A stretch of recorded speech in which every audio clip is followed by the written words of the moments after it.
हम लोग the Hindu newspaper का जो एडिटोरियल है और न्यूज़ है उसको आज कवर कर लेते हैं। 6 जून का जो न्यूज़ है, ठीक है। सबसे इम्पोर्टेंट आर्टिकल जो एडिटोरियल में मुझे मिला, university versus constitutionally protected speech. अब इसमें आप जहाँ पे भी फ्रीडम ऑफ स्पीच ऐसा कोई कहीं भी मेंस में क्वेश्चन आता तो जो एग्जांपल यूज करना वो ट्रम्प का जो हार्वर्ड पे कर्ब्स हैं उसको यूज करना, ठीक है। अब इसमें से हमने क्या क्या इंपॉर्टेंट निकाल सकते हैं प्रीलिम्स रिलेटेड, तो वो मैंने यहाँ लिख दिया प्रीलिम्स रिलेटेड इन्फॉर्मेशन। उसमें पहला तो यह था कि वर्ल्ड प्रेस फ्रीडम इंडेक्स जो है 2025 का, उसमें इंडिया की रैंक जो है 151 रैंक है। इसको मेंस में भी यूज़ कर सकते हैं कहीं, और इसको प्रीलिम्स में पीसीएस या सीपीएफ में डायरेक्ट रैंक पूछ लेते हैं। ये रैंक ड्रॉप हुआ है 8 रैंक, पहले 159 था। टॉप कंट्री कौन है? नॉर्वे। और बॉटम कौन है? इरिट्रिया। तो ये भी पूछ लेते हैं टॉप बॉटम, ये पीसीएस और सीपीएफ के लिए। अब यूपीएससी स्पेसिफिक जो चीज़ है वो ये है प्रीलिम्स में कि प्रीएम्बल आपको रटा होना चाहिए, क्योंकि यूपीएससी ऑलरेडी क्वेश्चन पूछ चुका है, liberty of thought, expression, belief, faith, worship. तो उन्होंने पूछा था लिबर्टी ऑफ, फिर 4 ऑप्शन दिए थे, उनमें से थॉट, बिलीफ, एक्सप्रेशन, इनमें ऑप्शन थे और बाकी मिक्स कर रखे थे। तो पूछा था कौन सा सही है, ठीक है। तो आपको पता होना चाहिए लिबर्टी ऑफ थॉट, थॉट आपको सोचने की, उस जो सोचा उसको एक्सप्रेस करने की आज़ादी। फिर दूसरा क्या है? बिलीफ। उसके बाद जो और डीप हो जाएगा, जहाँ पे इमोशन है वहाँ फेथ, और फेथ और बिलीफ मिलके क्या करते हो? आप वर्शिप करते हो। तो ये 6 चीजें हैं, 6 याद रखिए, thought, expression, belief, faith, worship. 5 जो चीजें हैं, ठीक है। लिबर्टी किस किस चीज की है। उसके बाद दूसरा प्रीलिम्स रिलेटेड क्या है कि आर्टिकल 19 1 क्लॉज है। अब ये आर्टिकल 19 में जो क्लॉज है वो 6 हैं, पहले 7 थे, बट जो एफ क्लॉज था वो 44th अमेंडमेंट एक्ट में राइट टू प्रॉपर्टी वो हटा दिया था। अब ये 6 रह गए हैं। तो पहला क्या है? A, speech of expression, 19 clause 1 A, speech और एक्सप्रेशन की आज़ादी। दूसरा क्या है? बोलना, एक्सप्रेस करना। फिर क्या है? असेंबल, और वो भी बिना किसी आर्म्स के, नो आर्म्स के। ये आपको रटे होने चाहिए, प्रीलिम्स में क्वेश्चन आ सकते हैं, और ठीक है मेंस में भी क्वेश्चन आ सकता है। अगला क्या है? एसोसिएशन, यूनियन और कोऑपरेटिव बनाने की। अब ये टर्म्स पता होनी चाहिए, इनका पता नहीं है, ये डायरेक्ट टर्म्स पूछ लें। क्लॉज सी है, सब क्लॉज सी।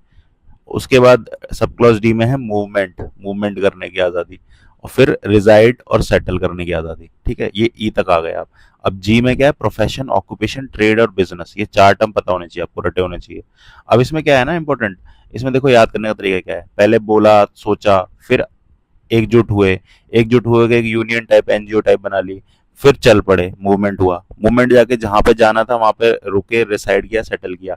और फिर वहां पे सेटल होने के बाद वहां पे, क्योंकि आपको लाइवलीहुड भी चाहिए, तो वहां पे आपने कोई बिजनेस स्टार्ट कर लिया। तो एक सिंपल क्रोनोलॉजिकल वे में आपको याद करने का तरीका ही बता दिया। अब आज़ादी अनरिस्ट्रिक्टेड नहीं होनी चाहिए। 19 क्लॉज 2 में ये बताया कि कुछ रीजनेबल रिस्ट्रिक्शंस हैं। अब रीजनेबल रिस्ट्रिक्शंस क्यों डाली गई? क्योंकि भाई आज़ादी को कोई मिसयूज भी कर सकता है, जो स्पीच का है या फिर सेटलमेंट का है। तो 19 क्लॉज 2 के जो रिस्ट्रिक्शन है वो भी आपको रटे होने चाहिए। और ये भी पता होना चाहिए कि फर्स्ट कॉन्स्टिट्यूशनल अमेंडमेंट एक्ट के बाद लाए गए थे, ये ओरिजिनल कॉन्स्टिट्यूशन में नहीं थे। क्या क्या है देख लो आप। सॉवरेंटी है, इंटीग्रिटी है, सिक्योरिटी है। ये तो स्टेट से रिलेटेड हो गए। Friendly relations with neighbouring state या और दूसरे स्टेट, ये पड़ोसियों के साथ से हो गया। पब्लिक ऑर्डर, ये स्टेट के अंदर कि भाई उपद्रव ना करे कोई, पब्लिक ऑर्डर। डिसेंसी मेंटेन करे स्पीच में, एक्सप्रेशन में। मॉरलिटी रहे।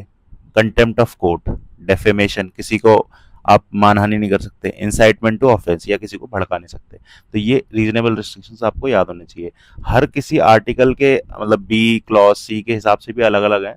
उसके लिए जब मैं पॉलिटी पढ़ाऊंगा तो वो डिटेल में बता दूंगा। अभी के लिए आपको 19 आर्टिकल ढंग से आपको मैंने बता दिया डिटेल में। मेंस रिलेटेड चीज क्या है कि फ्रीडम ऑफ स्पीच किस लिए जरूरी है भाई?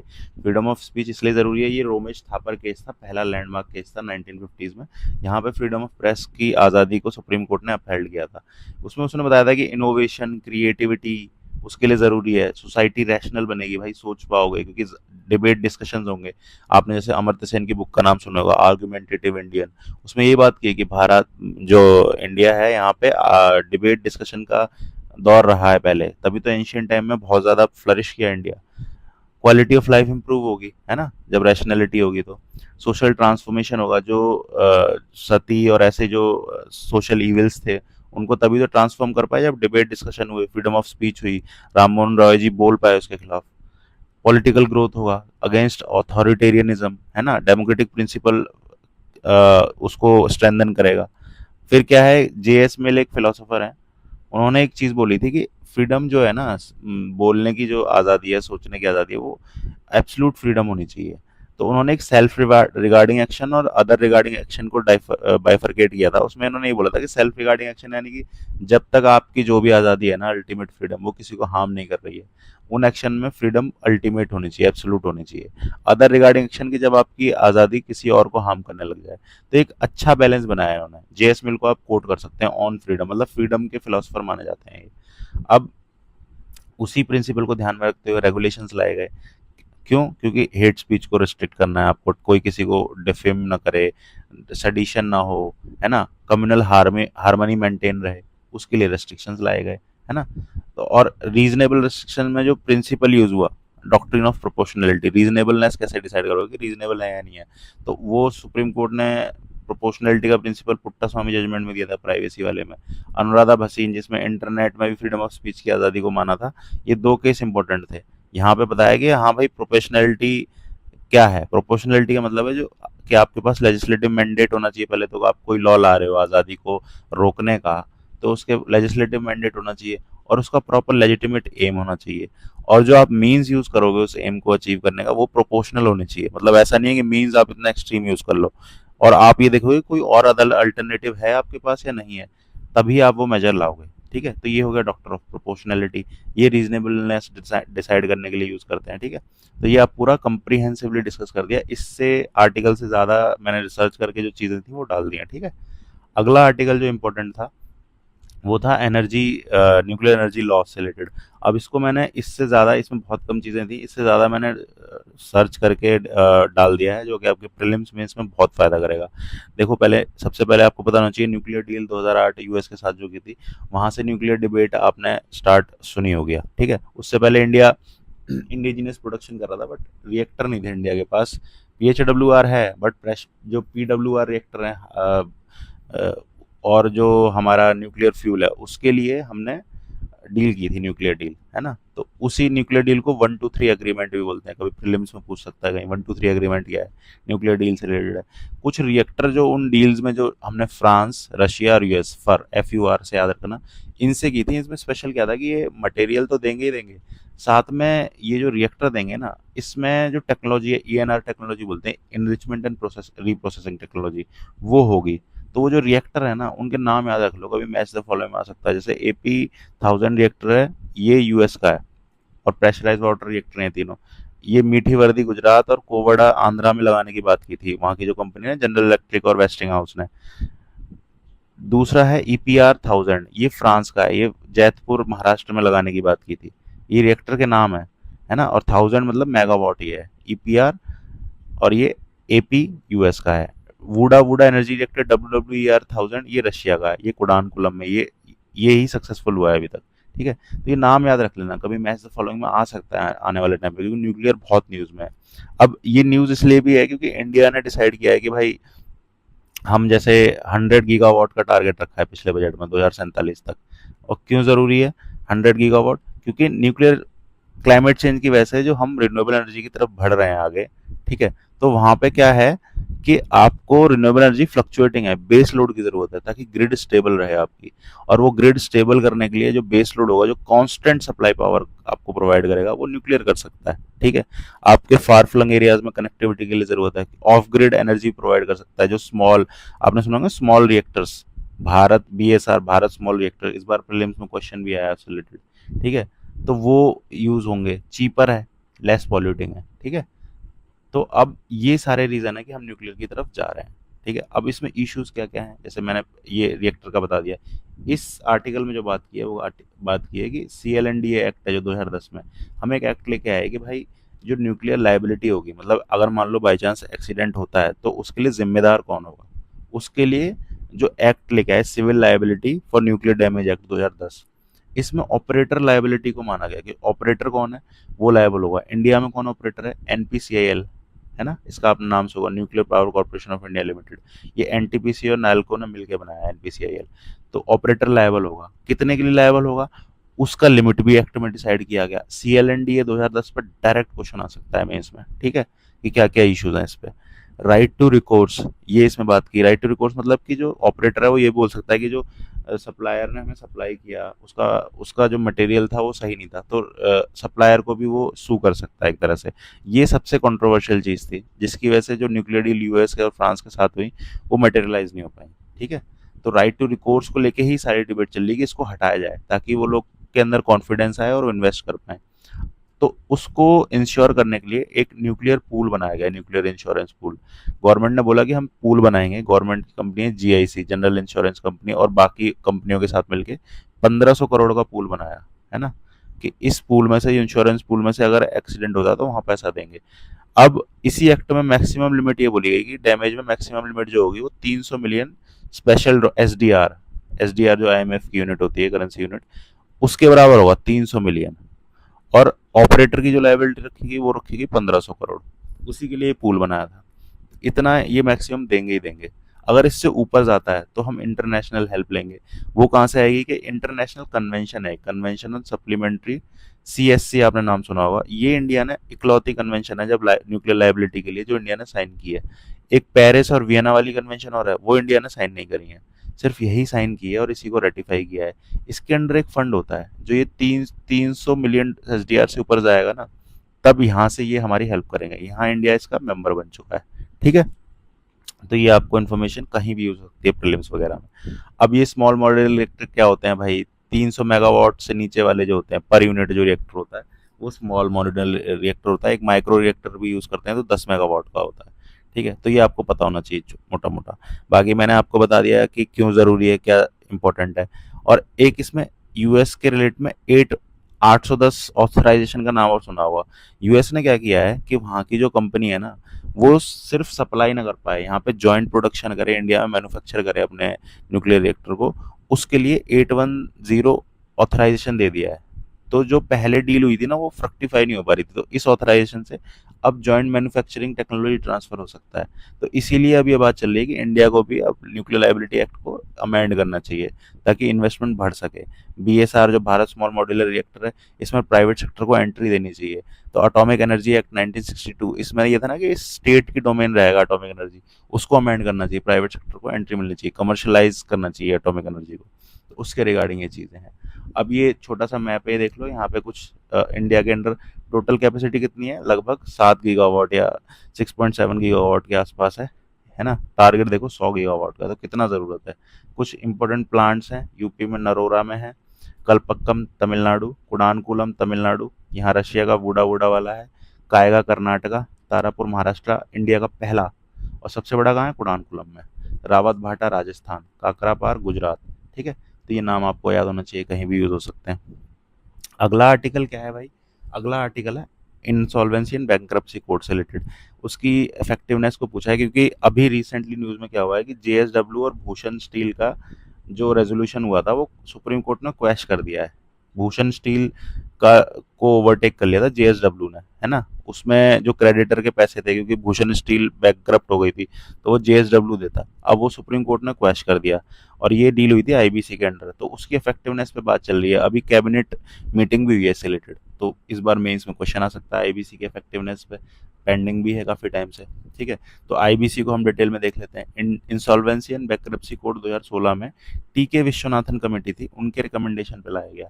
इसमें क्या बात की गई, ये जो पुराने जितने भी कानून थे ना बैंक्रप्सी से रिलेटेड, जैसे सिक इंडस्ट्रीज एक्ट था, सीका करके बोलते थे, ठीक है, और एक और एक्ट था डेप्ट रिकवरी ट्राइब्यूनल के लिए, तो वो फ्रेगमेंटेड अप्रोच थी, अलग अलग एक्ट बना रखे थे। सरफेसी एक्ट आपने सुना होगा। तो एक कंसोलिडेटेड अप्रोच अपनाई कि एक ही तरीका, कंप्रिहेंसिव तरीका लाने के लिए सारे लॉ से इंपॉर्टेंट प्रोविजन लेके कोड बनाया। ठीक है, उस कोड में सबसे इंपॉर्टेंट जो चीज़ थी वो थी कि टाइम बाउंड रेजोल्यूशन करेंगे हम। उसकी लिमिट थी कि एडजुडिकेटिंग अथॉरिटी जो होगी वो 180 दिन में डिसीजन दे देंगे, बाकी अपील हो गए 330 दिन में सारा हो जाएगा, यानी कि 1 साल के अंदर सारा रेजोल्यूशन हो जाएगा। पहले 4 से 6 साल लग जाते थे। ठीक है, ये सबसे इंपॉर्टेंट चीज़ थी इसमें। ये आपको याद रखना है प्रीलिम्स के लिए, मेंस में क्वेश्चन आ सकता है, उसके लिए भी आपको लिखने में मदद करेगा। अब कम CIRP है ना, इंसॉल्वेंसी रेजोल्यूशन प्लान होता क्या है, इसका पूरा प्रोसेस है, प्रोसेस पूछ सकता है प्रीलिम्स में, मेंस में। इंसॉल्वेंसी प्रैक्टिशनर्स होते हैं आईपी, ये क्या करते हैं, ये प्लान बनाते हैं। कमेटी ऑफ क्रेडिटर, जो जिन्होंने कर्जा दिया है ना, क्रेडिटर होते हैं, उनके साथ मिलके प्लान बनाते हैं, उनकी अपॉइंटमेंट कैसे क्या पूरा, एक तरह से बिजनेस प्रोफेशनल्स होते हैं। इनको रेगुलेट कौन करता है? IPA, insolvency practitioners agency. ठीक है। अब एडजुडिकेटिंग अथॉरिटी क्या होती है? एजुकेटिंग अथॉरिटी मतलब कि इनके पास जाएगा, ये पूरा डिसाइड करेंगे, सबसे पहले केस इनके पास जाएगा, पूरा डिसाइड करेंगे कि भाई क्या क्या कैसे कैसे कमिटी ऑफ क्रेडिटर बनेगी, क्या बनेगा, इंसॉल्वेंसी प्रैक्टिशनर को पूरा गाइडलाइन करेंगे, ये सब चीजें होंगी। तो ये अलग अलग होते हैं। एनसीएलटी जो पहले बनाया है, national company law tribunal company act के अंडर, ये तो कंपनीज का देखे एजुकेटिंग अथॉरिटी होगी। और डेप्ट रिकवरी ट्राइब्यूनल ये इंडिविजुअल जो होते हैं, बैंकरप्ट होते हैं, उनके लिए होगा।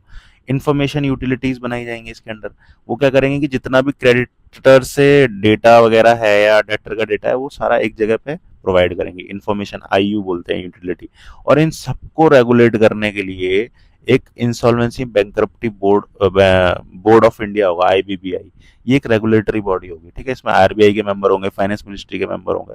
तो वो इन सबको रेगुलेट करेगी, प्रॉपर तरीके से काम करें। अब कमेटी ऑफ क्रेडिटर जो कि पूरा प्लान को फाइनल में रेटिफाई करती है, उसमें सारे क्रेडिटर जहां जहां से पैसा लिए, एक बोरोवर कई क्रेडिटर से पैसा लेता है, उनसे मिलकर कमेटी बनती है।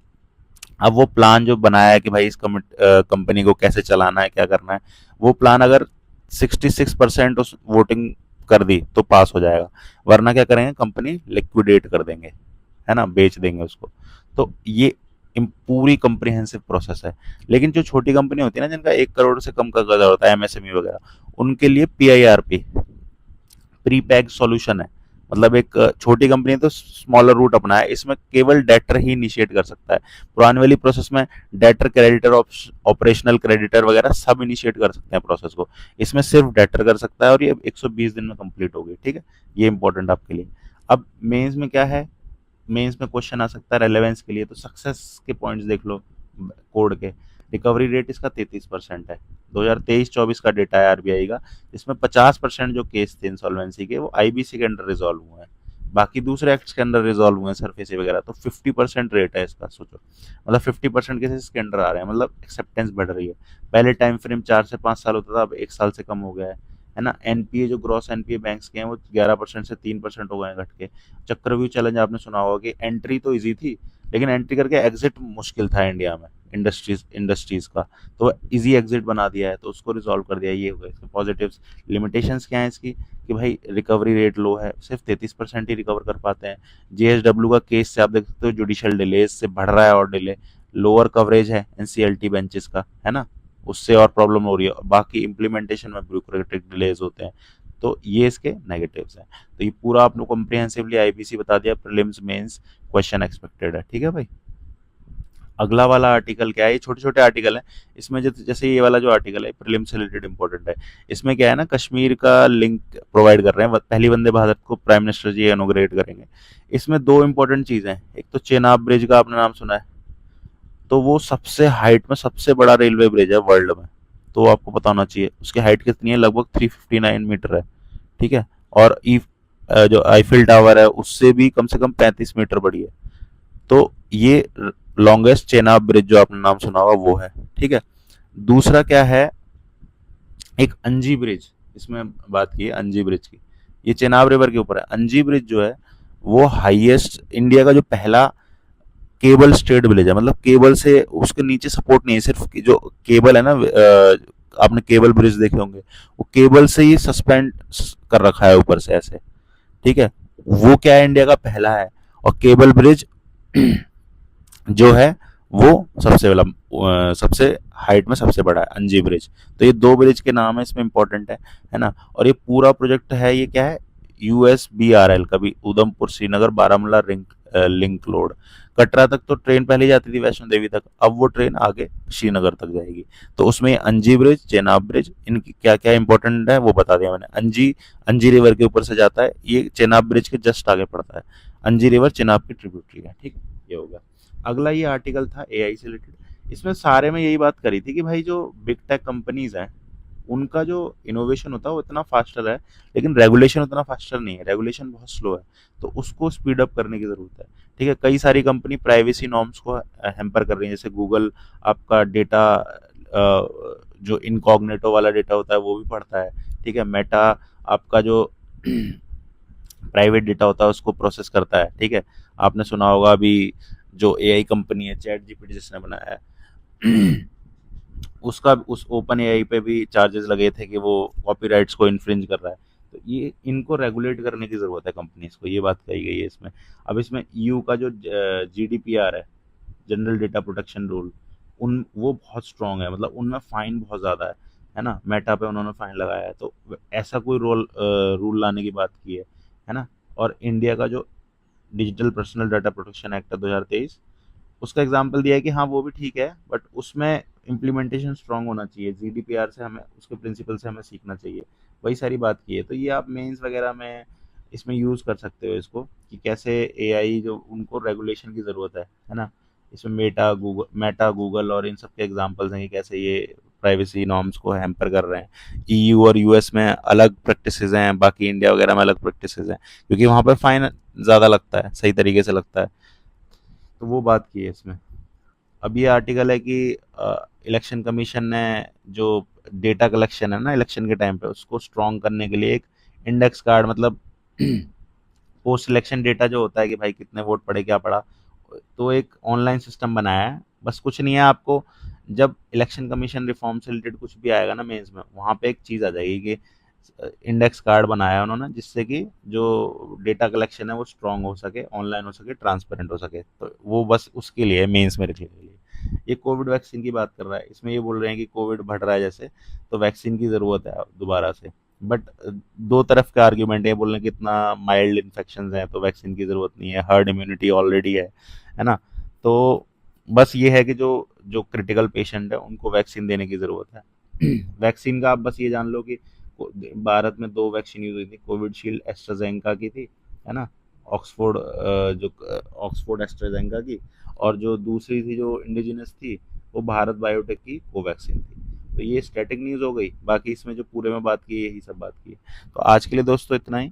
बाकी करंट अफेयर्स के जो क्विज वगैरह होते हैं, जो इंपॉर्टेंट क्विज होते हैं, कुछ कुछ जैसे रामसर साइड जो ऐड हुई, ये सब मैं अपने टेलीग्राम चैनल पर डालता रहता हूँ। उसको देखने के लिए आप चैनल का जो लिंक है वो मेरे यूट्यूब के डिस्क्रिप्शन में मैंने दिया हुआ है। और @दिव्यांशु सिंह 5301 चैनल का नाम है टेलीग्राम का, उस पर आप जुड़ जाइए। मेंस के रोज मैं एक क्वेश्चन डालता हूँ, बहुत ही रेलेवेंट क्वेश्चन होगा वो। इस बार आपके मेंस में जरूर आएंगे वो क्वेश्चन, मैं उसको प्रूफ करके दिखाऊंगा आपको। जैसे कास्ट सेंसस पे कल डाला था मैंने, आज मैंने डिलिमिटेशन पे डाला है। वो क्वेश्चन का लास्ट में मॉडल आंसर भी प्रोवाइड करता हूँ कंप्रिहेंसिव तरीके से। ठीक है, तो थैंक यू दोस्तों, आज के लिए इतना ही।